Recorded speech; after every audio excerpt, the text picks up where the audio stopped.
Cruzeiro e Racing decidem a Copa Sul-Americana. Conheça os caminhos do Cruzeiro para vencer a equipe argentina depois da nossa vinheta. Para você, amigo e amiga ligados aqui no YouTube, te trago mais um vídeo no nosso canal e hoje vamos falar sobre os caminhos do Cruzeiro para vencer a equipe do Racing pela final da Copa Sul-Americana. Mas antes de falar desse jogão, eu peço para que você, claro, se inscreva no nosso canal, ative as notificações para que você receba tudo em primeira mão os nossos conteúdos, fazendo aquele convite.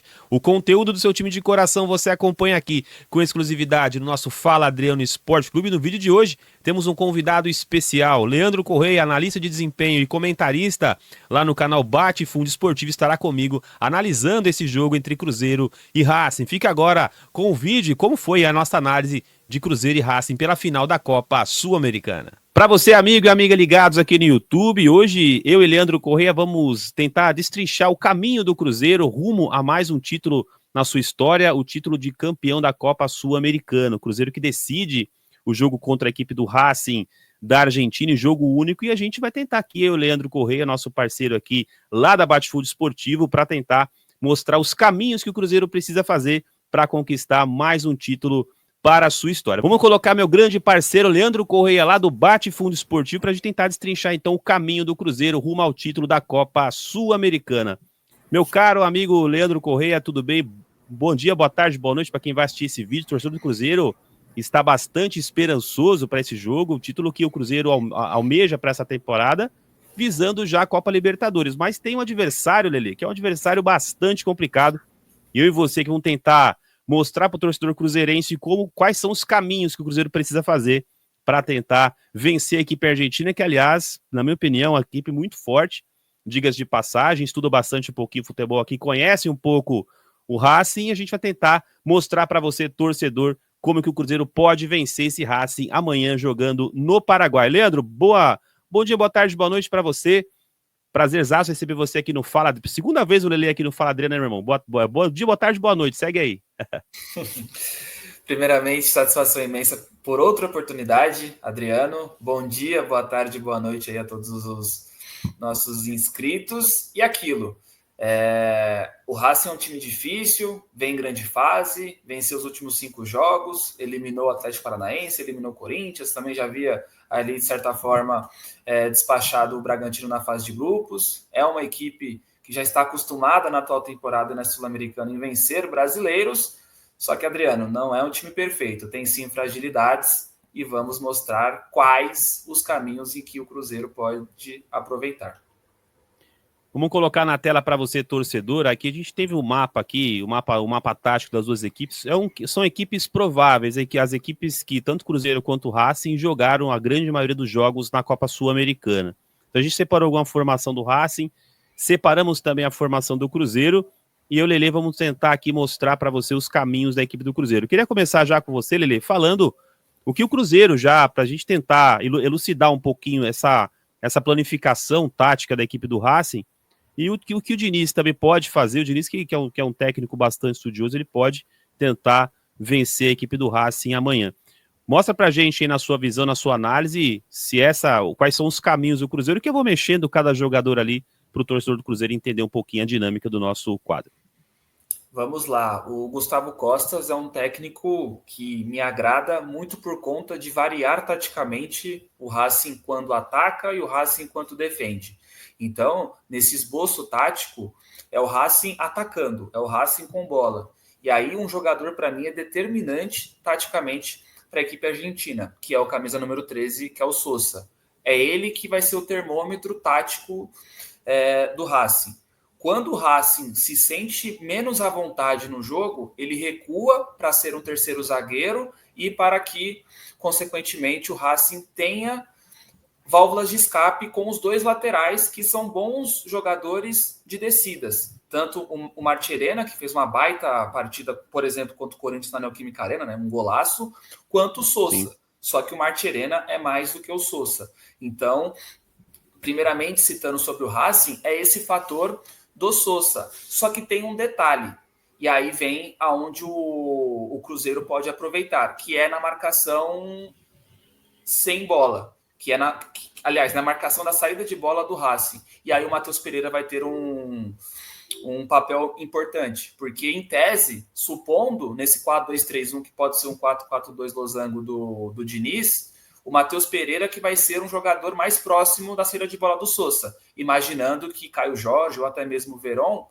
irão ficar mais ali presos às saídas dos zagueiros ou, no caso do Veron, até mesmo com o Sousa podendo participar. Então, Matheus Pereira conseguindo fazer bem essa fase inicial pode ser um caminho. E o meu exemplo disso é o Corinthians. O Corinthians anulou muito bem isso na Neoquímica Arena, o fator Sousa com o Garro e em alguns momentos com o Yuri Alberto. E aí deixando o Racing desconfortável. O jogo estava no campo pesado, muita chuva, mas é aquilo. Foi algo que o Corinthians fez bem e também no jogo de volta. Só que mais com o Garro ficando mais ali no Sousa. Então, para começarmos, Adriano, falar desse camisa 13. Ele é o termômetro tático e de saída de bola. Se ele não tiver facilidade, se ele não tiver confortável no jogo, o Cruzeiro pode ali criar volume ofensivo. Então, só para a gente entender, Lelê, a gente pode, de repente, pegar até o próprio Matheus Pereira batendo de frente com o Sousa, e aí a gente tem os dois pontas do Cruzeiro, né? Tanto o Verón jogando pela direita e o Matheus Henrique, que é um meia, mas cai lá pelo lado esquerdo, batendo nos dois volantes para tentar fechar exatamente essa série da equipe do Racing, que realmente é muito forte. Mas, consequentemente, você citou muito bem os dois laterais da equipe do Racing, principalmente o Martirena, joga com a 15 da equipe argentina, é um lateral que tem muita força física para chegar à frente, e também, muitas das vezes, faz essa construção até mesmo por dentro para poder, de repente, alcançar um pouco mais espaço no campo.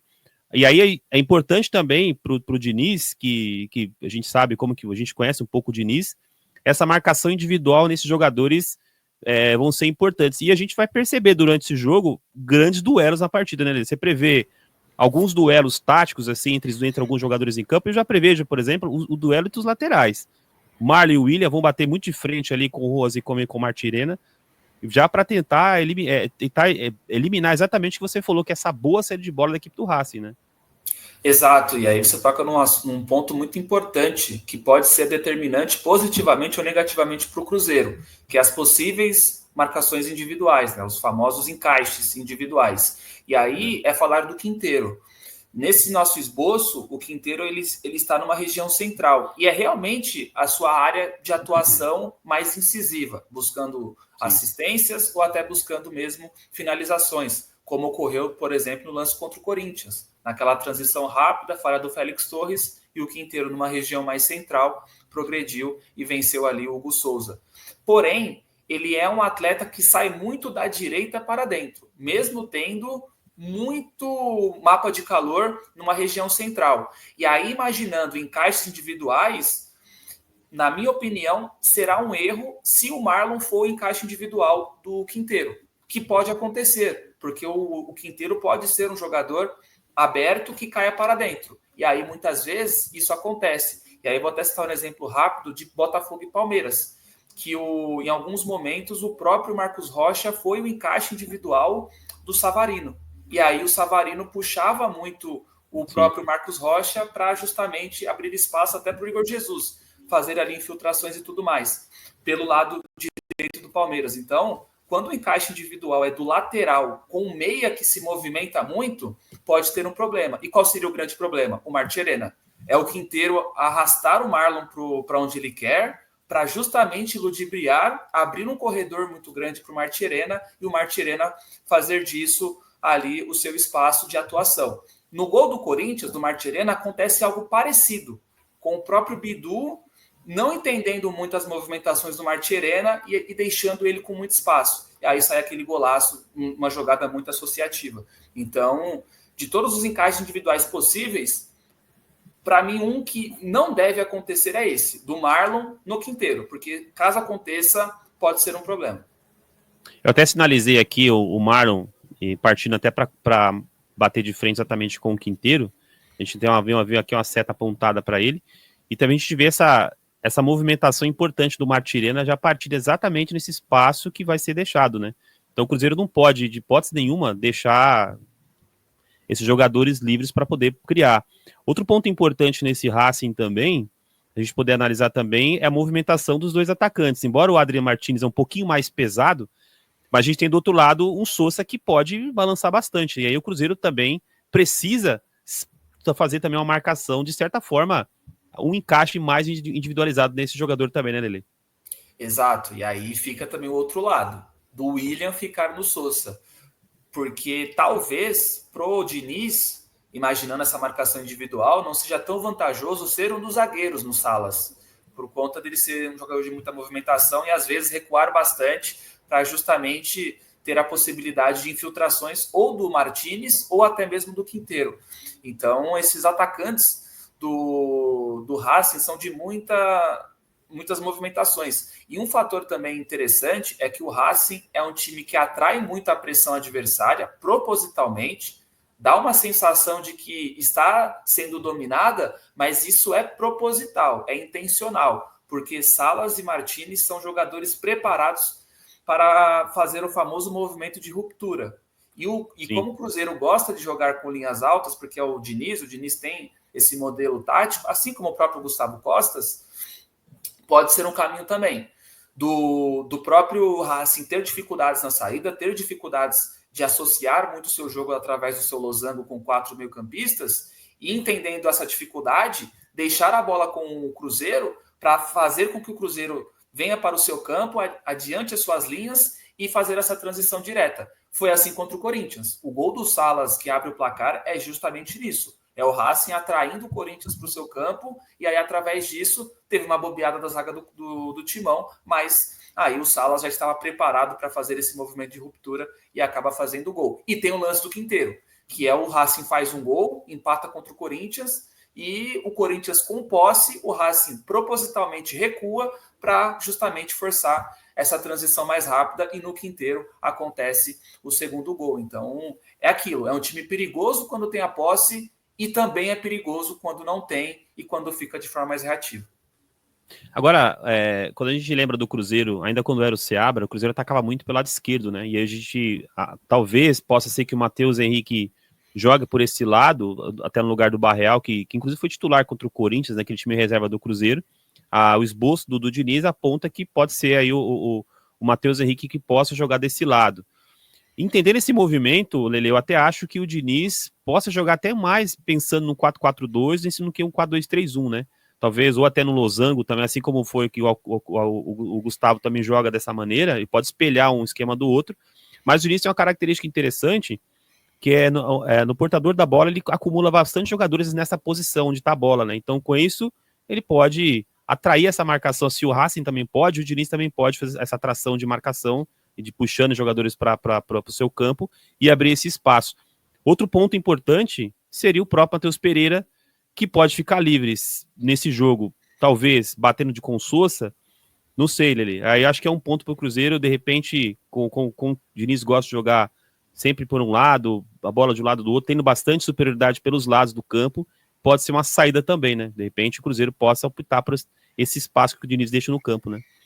Exato, e aí, através disso, é aproveitar, na minha opinião, o lado direito do Racing, porque o Quinteiro não volta para marcar. O Quinteiro é o jogador que o Gustavo Costas monta o time para ele. Lembra muito o Rames Rodrigues na seleção colombiana.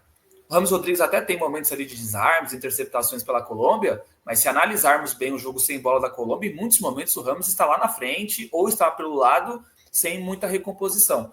E o Corinthians, eu vou citar muito o jogo do Corinthians porque foi um jogo em que o Racing ganhou no detalhe. O Racing, ele venceu, mas foi ali, no limite. O Corinthians poderia tranquilamente ter passado ou até levado a partida para os pênaltis. E o Matheus Bidu teve tranquilidade na saída de bola. A saída de bola do Corinthians pelo lado direito não funcionava, também por conta do Salas recompor muito bem ali, mas pelo lado esquerdo funcionava muito bem. Por quê? Porque tinha justamente um Quinteiro que não ajudava muito, um Quinteiro que ficava mais tranquilo para ter a bola e ficar mais descansado. Então, tendo esse jogo associativo no lado esquerdo, com o Matheus Pereira aparecendo, o Cruzeiro, aliás, no lado direito, o Cruzeiro pode aproveitar o lado esquerdo mais vulnerável. Então, uma jogada para mim que pode ser letal e fatal para o Cruzeiro é justamente forçar um jogo inicial de transição pelo lado direito, com 5 ou 4 jogadores, a marcação do Racing ser atraída para jogar justamente para o outro lado. Porque nesse outro lado, em tese, não teremos o Quinteiro ajudando o Marcherena. E aí podemos ter um individual, podemos ter ali um contra um. E nesse um contra um, pode ser desenvolvido o ataque cruzeirense. Eu até baixei um pouco esses jogadores do Cruzeiro ali pelo lado direito. Baixei o Wallace, o William, o Matheus Pereira. O Verón a gente deixa um pouco mais livre para ele poder circular um pouco mais por dentro, Lelê? Isso mesmo. E o Verón, para mim, vai ser um jogador imprescindível, porque, para mim, o grande problema do Racing é transição ofensiva adversária. O Racing tem muitos problemas, porque tanto o de César quanto o Garcia são zagueiros lentos. São zagueiros até de uma qualidade boa na saída de bola, mas eles são lentos. E aquilo. O Sosa, que é o lateral esquerdo, e o Marcherena até fazem essa recomposição, mas muitas vezes eles já estão numa projeção de ataque. E aí, para retornar muito rápido, não acontece. Fica mais na conta dos zagueiros. E os zagueiros não são rápidos. Corinthians aproveitou isso, o Atlético Paranaense aproveitou também isso, tanto na ida quanto na volta. O Bragantino, na fase de grupos, quando vence no Nabi Abichedi, também aproveita muito isso, com o Elinho saindo da esquerda para dentro. Então, assim, o Gabriel Verón, assim como foi contra o Lanús, juntamente com o Caio Jorge, serão jogadores importantíssimos, porque se de um lado o Racing pode aproveitar essas transições ofensivas rápidas, né, nesses movimentos de ruptura com o Adrian Martinez e também com o Salas, o mesmo pode acontecer no caso do Cruzeiro. E é até por isso que, na minha opinião, mesmo tendo o Wallace como jogador titular, pelo que estão sendo mencionado aí pelos setoristas do Cruzeiro, eu colocaria o Lucas Silva, porque o Lucas Silva é muito bom nesse passe longo. Não que o Wallace não seja, mas o Wallace ainda está em outra rotação. O Wallace ainda não está adaptado ao futebol brasileiro, assim como ele já estava bem lá na Udinese. Então, o Gabriel Verón, um jogador que pode sim ser o grande herói através dessas nuances táticas. E agora, para a gente chegar, né, já encaminhando aí para a reta final, acho que um cara importante nesse Cruzeiro, que já foi assim com o Seabra, teve uma queda de produção muito grande, isso é bem verdade, é o Matheus Pereira, né? A gente tem que entender um pouco a função do Matheus Pereira com o Diniz. Eu acho que até o próprio Matheus Pereira não entendeu a importância dele no Cruzeiro com o Diniz. Ele entendia a função dele com o Seabra, muito bem. Movimentava na entrelinha, tinha essa movimentação, mas com o Diniz ainda eu não vejo o Matheus Pereira naquele auge que estava com o Seabra. Você acha que dá muito em conta da formação tática que o Diniz opta? Porque é o grande cara desse Cruzeiro, e é o cara que pode desequilibrar numa finalização, até num passe, né? Ele pode deixar um jogador na cara do gol, ou seja, é um jogador importante. É um jogador que, assim como o Quinteiro, o Cruzeiro também tem que ter algum jogo mais para ele também, né, Lelê? O grande problema do Matheus Pereira com o Diniz é esse jogo associativo muito forte do Diniz. O Diniz gosta de muita aproximação. E isso não acontecia tanto com o Seabra. Por exemplo, a bola chegava para o Matheus Pereira na entrelinha. Você foi perfeito nisso, Adriano. E aí, pro Matheus Pereira é mais confortável. O Matheus Pereira era um jogador do último terço com o Seabra. Tinha, sim, momentos que ele recuava, tinha, sim, momentos que ele afundava mais e buscava até a bola dos zagueiros, mas eram momentos esporádicos. Com o Diniz, não. Com o Diniz, o meia da articulação, o jogador criativo, ele tem um papel importantíssimo, que ele vai ser o cara que vai ditar o ritmo da transição. Se vai ser uma transição mais rápida, se vai ser uma transição mais lenta, se vai ser ali uma posse de mais passes, uma posse um pouco mais vertical. E o Paulo Henrique Ganso era perfeito nisso. O Paulo Henrique Ganso estava aonde a bola circulava, do meio para frente. E é tanto que o Ganso, com o Diniz, tinha poucos índices de finalizações. Até teve alguns gols, mas finalizações ele não chutava tanto. E o Matheus Pereira diminuiu muito isso com o Diniz desde que chegou. Então, para mim, o grande problema do Diniz e da maneira como o Matheus Pereira vem jogando, por isso que ainda não está muito casado esse contexto, é justamente o Matheus Pereira participar muito do jogo, só que mais distante do último terço do que ele queria ou do que poderia. E aí fica mais distante da assistência, mais distante do gol, e aí por essas e outras que as participações em gols abaixaram bastante dele. Lelê, para a gente entender um pouco mais a mecânica dessa partida, vai ser um jogo muito pegado, com muita marcação individual, vai ter um jogo difícil, é típico de final, né? Quem errar menos leva esse título, E só pra gente resumir basicamente o que a gente fez, vai ser um jogo que vai ter muita marcação individual, duelos individuais muito interessantes durante a partida, vamos poder acompanhar, um Cruzeiro marcando lá em cima, o Racing também tendo essa oportunidade de marcar principalmente essa saída do Cruzeiro com o Diniz, né? Todo mundo quer aproveitar essa saída do Diniz, mas é aquilo, né, Lelê, se o Cruzeiro conseguir quebrar a primeira pressão da equipe do Racing, que o Racing vai querer avançar, o Cruzeiro vai ter campo para poder chegar à vantagem numérica mais à frente, e aí por isso que eu falo do Matheus Pereira, ele vai ser fundamental, principalmente nessa primeira quebra de pressão do Cruzeiro quando o Racing for avançar. E acho que tá aí o ponto do Cruzeiro, né? Saber sair dessa primeira pressão do Racing lá no início na construção de jogada, para que você abra o campo a mais. Por isso que o Matheus Pereira é importante, então a gente espera um jogo bastante movimentado, né, Lelê? Assim esperamos, né? Assim esperamos. Na minha opinião, vai ser um jogo para ambos marcam, vai ser um jogo aí com ao menos 3 gols, com uma tendência até alta de ser decidido no tempo normal, porque são duas equipes que não se sentem à vontade em se defender. São duas equipes que não ficam muito convictas de que o jogo reativo é o ideal. É tanto que nos últimos 4 jogos da Sul-Americana do Racing, sofreu gol em todos. E sofreu gols contra um Atlético Paranaense em péssima fase. E perdeu para o Atlético Paranaense. E contra o Corinthians, sofreu 3 gols em 2 jogos e poderia ter sofrido mais. É só lembrarmos do lance do Garro, que para mim, se sai aquele gol, hoje estaríamos falando aqui um Cruzeiro e Corinthians. Então, assim, o Racing é um bom time. Tem o outro lado. De todos os jogos dessa Sul-Americana, o Racing só não fez gol em um jogo, que foi na derrota para o Atlético Paranaense por 1-0. Então, uma equipe moldada a fazer gols, uma equipe projetada para atacar, e justamente por isso tem dificuldades em se defender, até mesmo quando tem uma linha de 3 com o Sousa sendo esse terceiro zagueiro. Então, Adriano, a expectativa é de um jogo com muitas chances de gol, com muitas finalizações, já que ambos os times possuem uma média acima de 10 na competição, e aquilo, o Cruzeiro tem que ser ali uma postura variável, não pode começar um jogo de um jeito e terminar da mesma forma. Tem que saber variar através do que o Racing lhe propõe. E com certeza o Matheus Pereira vai ser aí um jogador determinante e preponderante para que as coisas aconteçam e quem sabe o Cabuloso voltar a vencer aí um torneio continental. É isso aí, agora é com você, torcedor cruzeirense, eu quero saber a sua opinião. Escreve pra gente nos comentários, o vídeo vai ficar realmente um pouquinho mais longo, mas é importante ter esse entendimento tático de como que pode ser essa partida.